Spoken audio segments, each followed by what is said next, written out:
Adiabi stared at the glowing screen in her hand. The words pulsed back at her like a heartbeat. You will pay for what you've done. Her thumb trembled over the phone, but she didn't reply. Not tonight. Not anymore.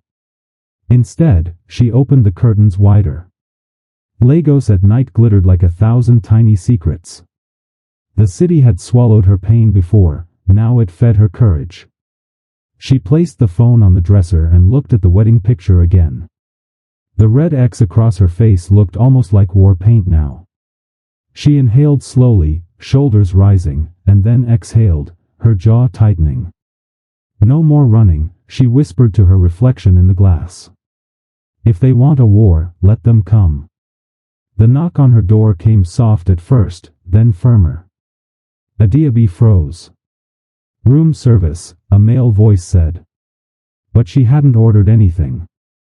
Her hand hovered over the handle. Another knock. This time the voice was calmer, but deeper.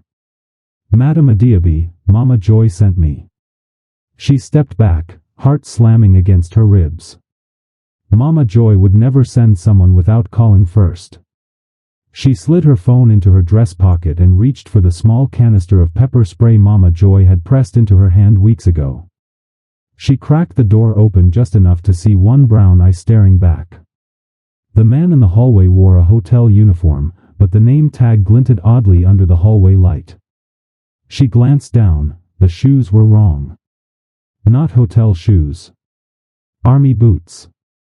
Adiabi's mind raced. Should she scream? Should she shut the door and lock it? Should she lunge forward? The man leaned closer. Madam Adiabi. He smiled too widely. They said you would understand. Adiabi's fingers tightened on the pepper spray. Her pulse thumped in her ears. The man in the hallway tilted his head like a predator considering prey. Open the door fully, he said softly. It's safer. She shut it instead, a clean, firm click. The chain lock slid into place. She backed away slowly, forcing her breathing to slow down. Mama Joy had taught her this: danger is loud, but courage is silent. Her phone buzzed again. Another anonymous text. If you don't come with him, the video goes public. Video? What video? She scrolled down. A grainy thumbnail, her in the hotel gym, sweating, crying on a treadmill months ago. It wasn't incriminating, but the caption under it read, "This is just the beginning." Adiabi's stomach turned. She'd built her new public image carefully, poised, disciplined, resilient. She couldn't let anyone weaponize her past. She looked back at the door. The man was still outside. His shadow moved across the crack of light under the door. Adiabi pressed Mama Joy's number. Voicemail. Her mind raced. The gala was tomorrow. A televised event. Every powerful person in Lagos would be there. And someone wanted her off the board before she got near a microphone. Flashback. 6 months ago, Mama Joy had sat with her at a roadside buka, peeling roasted plantain. Courage isn't about fighting, she said, it's about standing, even when you're shaking. Adiabi remembered now. She wasn't the woman who hid in bathrooms anymore. She squared her shoulders, opened her wardrobe, and slipped on a cropped denim jacket over the Ankara dress. Her eyes flicked to the mirror. She almost didn't recognize herself, collarbones sharp, gaze steady. She texted a single word to Mama Joy. Trap. Then she dialed the hotel desk. This is room 709, she whispered. There's a man outside my door. Says he's room service. Stay inside, the receptionist said immediately. Security is on the way. But the shadow under her door moved again. This time the knock came louder, harder. Madam Adiabi, last chance. She slipped the pepper spray into her palm and moved closer to the balcony doors. The city outside glittered with a million lights. Down below, horns blared. Another buzz from her phone. We are inside already. Inside? She spun. The bathroom door, she'd left it ajar. A second man stepped out of it. He was lean, wearing black, a surgical mask covering his face. In his hands, not a weapon, but a phone, filming her. Smile, he said in a low tone. They want you scared on camera. Adiabi inhaled sharply but didn't scream.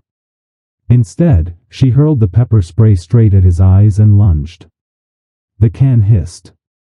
He staggered back, coughing. She grabbed his phone, slammed it to the floor, and stomped until the screen shattered. He tried to recover, reaching for her wrist, but Adiabi drove her knee into his stomach, hard. He collapsed against the wall, groaning. The hallway man started to pound on the door now. What's happening? Adiabi snatched her handbag, the wedding photo still inside.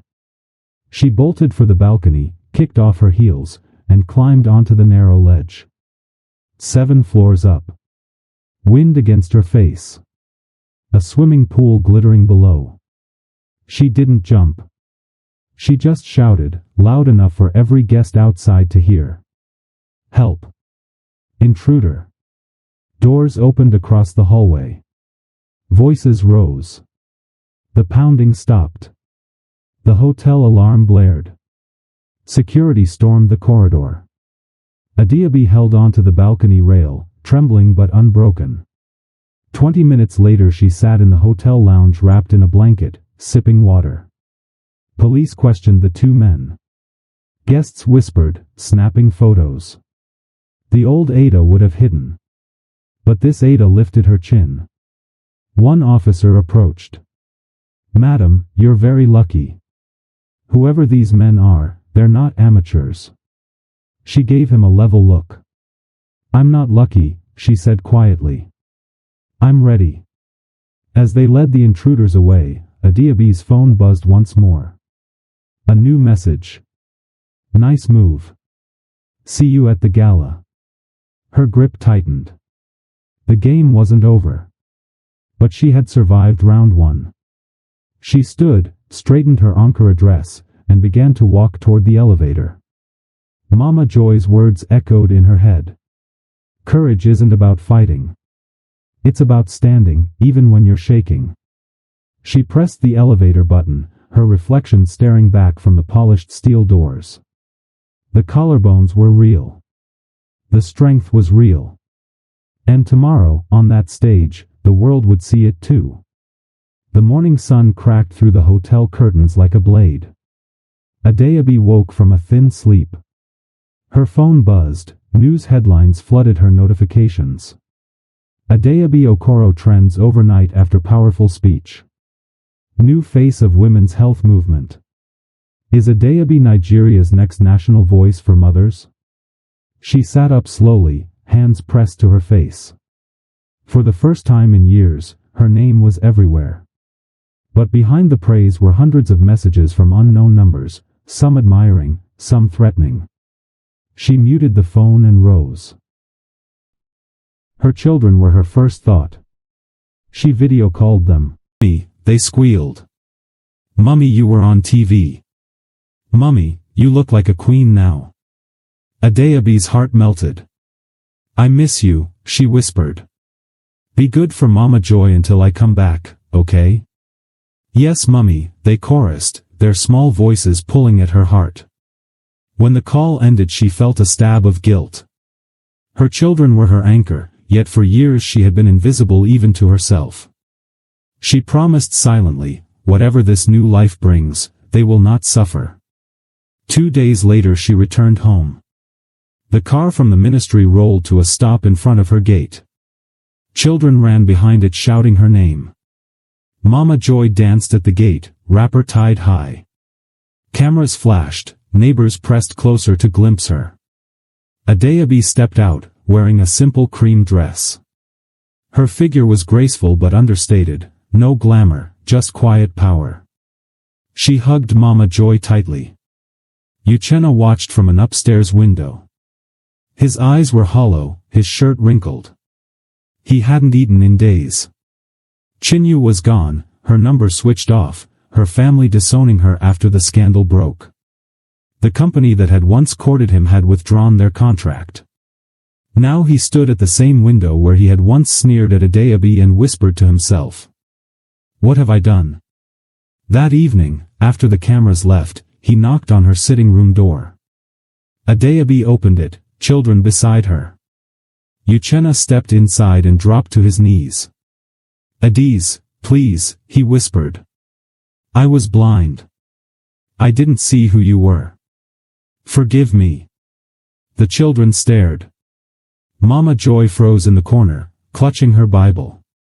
Adaobi's face softened for a moment, then firmed.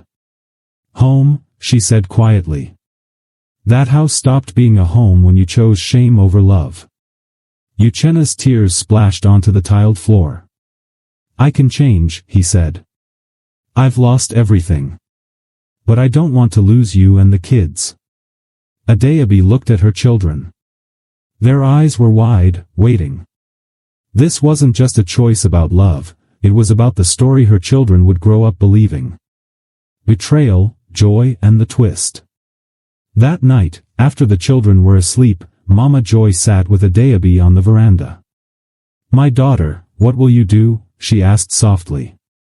Adaobi stared at the stars. "I don't know yet. My heart forgives, but my trust is gone. And there's still someone out there sending threats." Mama Joy squeezed her hand in silence, choosing to make it her decision and not a forced one. The next day Adaobi went to her office at the new foundation headquarters.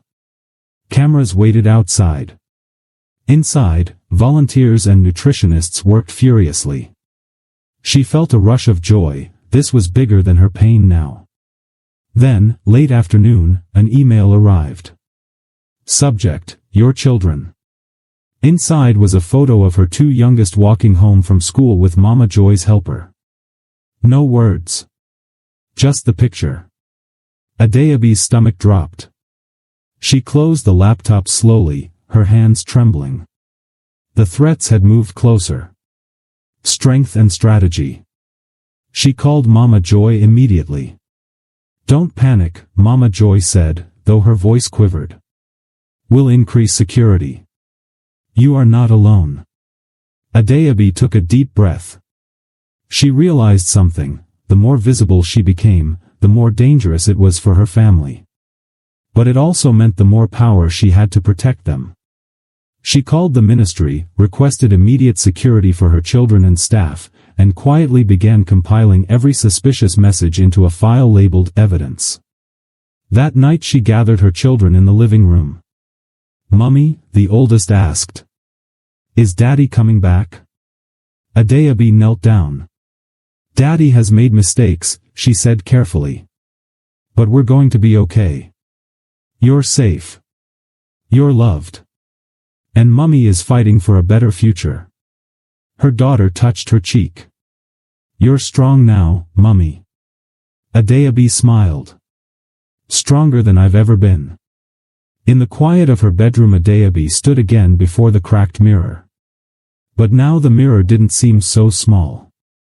Her reflection stared back, not just slimmer, but steadier, like a tree rooted deep in the earth. She whispered, "They want to break me. They don't understand, I've already been broken and rebuilt." Somewhere outside, a car engine idled for a moment, then drove off. Adaobi heard it, but didn't flinch. She closed the curtains, reached for her journal, and wrote at the top of the page. "Hope is not a feeling. It's a decision."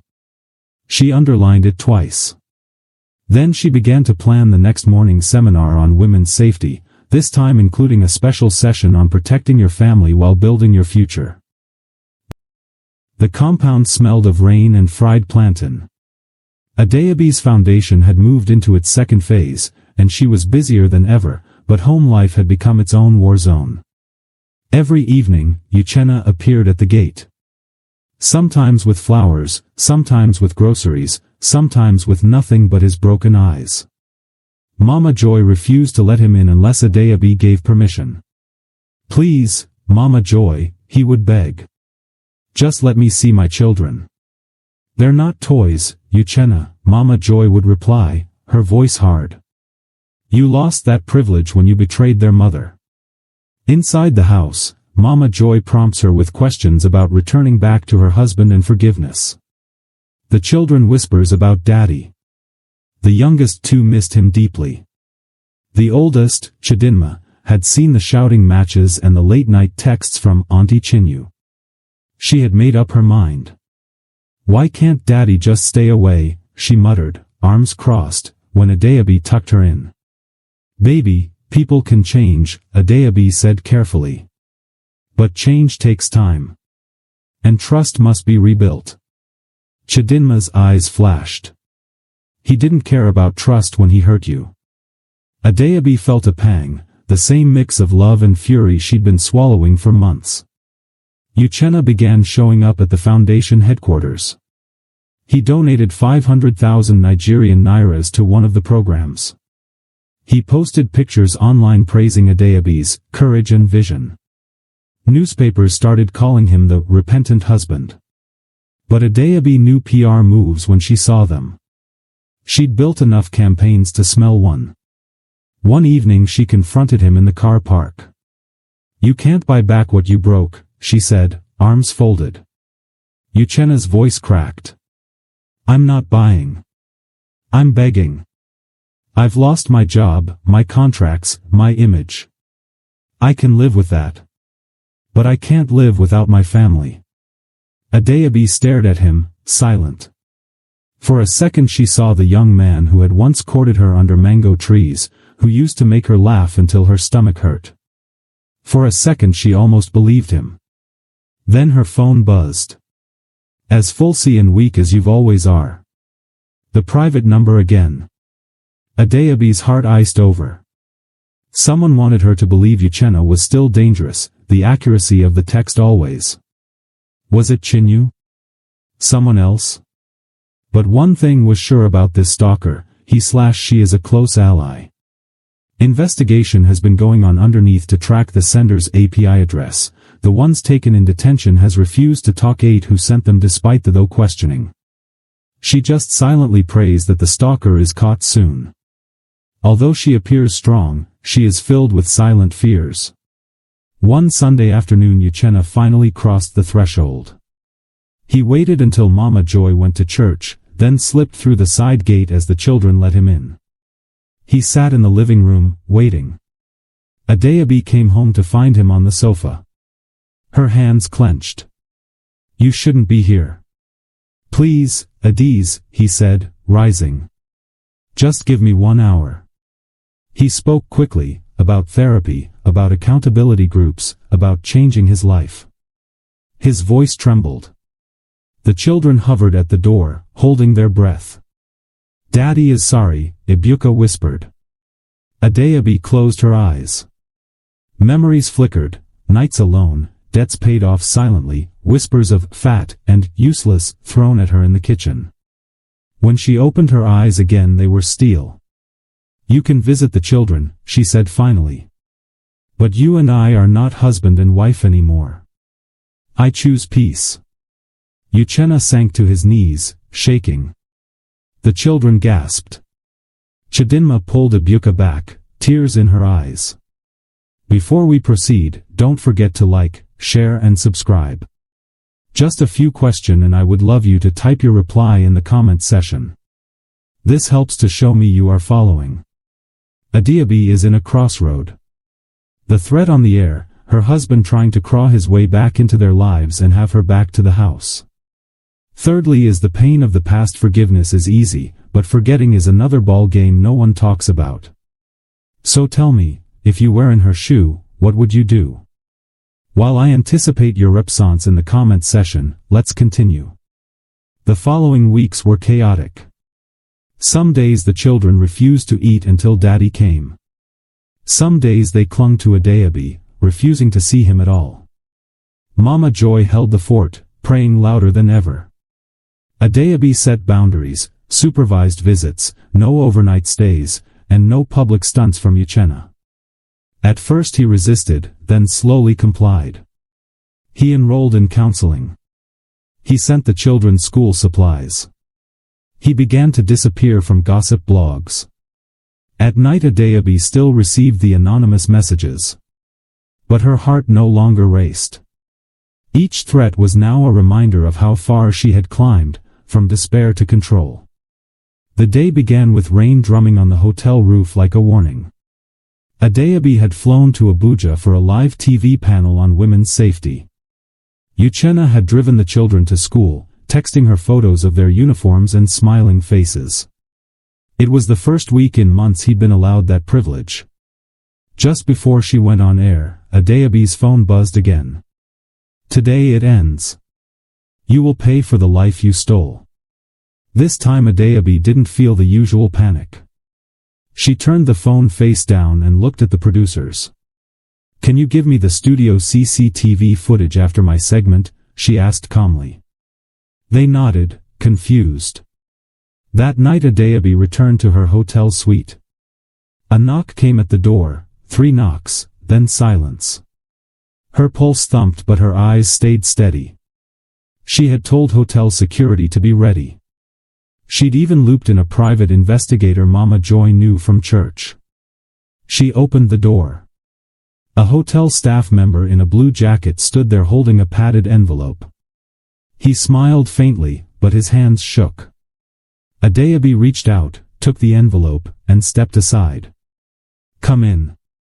He hesitated, then stepped inside. Security guards slipped in behind him, closing the door. Sir, you're on camera, one of them said.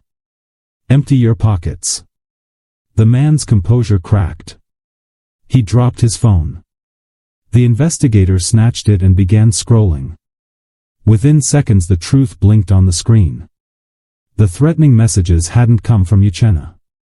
They hadn't even come from Chinyu. They had come from Chinyu's older brother, Chuka, the same brother who'd introduced Uchenna to certain shady contracts years ago, and who blamed Adeobi for turning Uchenna into a weak man and for ruining the family name. He had been paying hotel staff to deliver notes and photos, hoping to scare Adeobi off her foundation and destroy her credibility. Why? Adeobi asked quietly. Chuka spat on the carpet. You think you're a saint. You took my sister's man, you took his contracts, you made him a joke. Now you're on TV every day.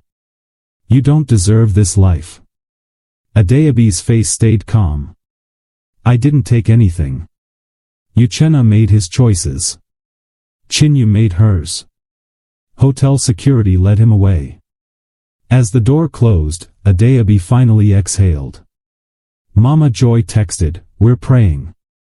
God is exposing them." Later that night Uchenna called her. His voice was raw. I just heard about Chuka. Adiz.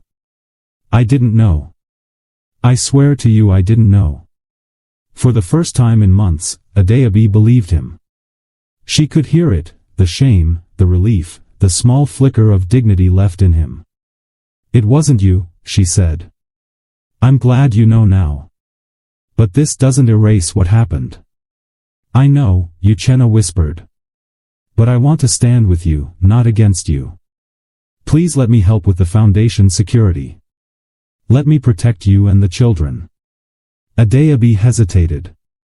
Her old reflex would have been to shut him out. But something in his tone, not pleading, not grandstanding, just plain, broke through. All right, she said softly. We'll start there. Protection. Nothing more. Back home, the children sensed a shift. Daddy was no longer sneaking gifts or making promises. He was showing up to help with school runs, quietly funding a new security system at the foundation, and even attending therapy sessions Mama Joy approved of. Chidinma noticed first. One evening she slipped a drawing under Adeobi's door, a picture of their family holding hands, no fighting. At the top she had written, maybe one day. Adeobi's throat tightened. She taped it to her mirror. 2 weeks later Adeobi and Uchenna sat under the mango tree behind Mama Joy's house. The harm was still there between them, but so was a new kind of honesty. "I don't expect you to forgive me," Uchenna said. "But I want our children to see us build something better. Even if it's just friendship." Adeobi studied his face. He looked older, but also calmer. "I'm not the same woman," she said. "I won't go back to what broke me. But I believe people can grow." They sat in silence for a long time, listening to the wind through the leaves. For the first time in years, the silence didn't feel like war. It felt like space. That night Adeobi knelt beside her bed, hands clasped. "Thank you," she whispered. "For exposing the enemy. For giving me strength. For showing my children that justice and compassion can exist together." Her phone buzzed, this time a message from Uchenna. "Thank you for letting me try again. No games. Just growth." Adeobi smiled faintly. Outside, the city's night noises rose like a distant choir. She wasn't promising a fairy tale ending. She wasn't promising anything. But she was open to a story where survival could turn into something stronger, not just for herself, but for the whole family. Thanks for watching to the end. Don't forget to like, share and comments. This account needs your subscription to grow as we promise to deliver the best always.